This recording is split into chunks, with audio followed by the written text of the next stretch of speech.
Siapa saja sih yang bisa sombong itu, Mas?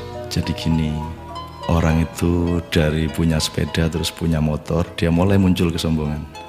Dari punya motor menjadi punya mobil, tambah lagi kesombongan. Jadi dia terancam sebenarnya oleh kelemahan jiwa. Jadi setiap akses yang naik, akses yang berkembang, itu resikonya karena dia harus diwadahi oleh jiwa manusia yang lemah, maka eksesnya adalah kesombongan itu, keangkuhan. Jadi singkat kata, makin kita kaya, makin terancam untuk hancur oleh kesombongan.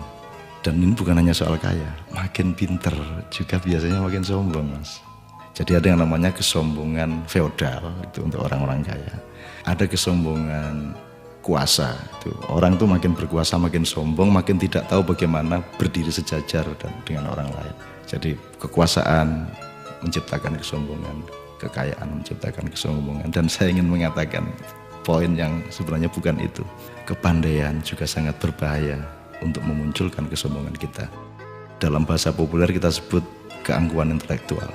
Tapi yang lebih berbahaya lagi, menjadi orang soleh, orang alim itu juga bisa menimbulkan kesombongan. Jadi banyak orang-orang yang beragama dengan tekun, salah satu hasilnya adalah dia sombong atas orang lain.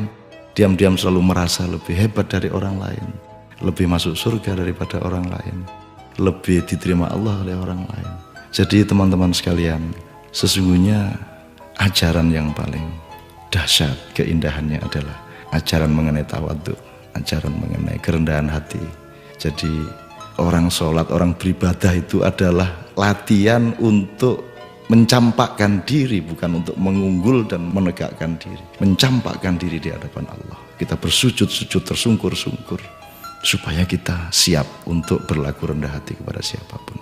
Karena sekarang ini betul-betul bukan hanya orang kaya, bukan hanya orang kuasa, bukan hanya orang pintar, tapi orang alim juga sombong. Itu namanya kesombongan kesombongan orang alim. Jadi tidak lantas kita jangan jadi alim supaya tidak sombong, atau jangan tidak kaya supaya tidak sombong, tidak begitu. Tapi kayalah tapi tidak usah sombong, kuasalah tapi rendah hati, pandailah, karena itu menjadi justru lebih arif dan menjadi alim serta solehlah, supaya engkau mampu merendahkan dirimu di bawah orang yang paling rendah pun di kampung-kampung yang kumuh tempat engkau lewat dengan kakimu.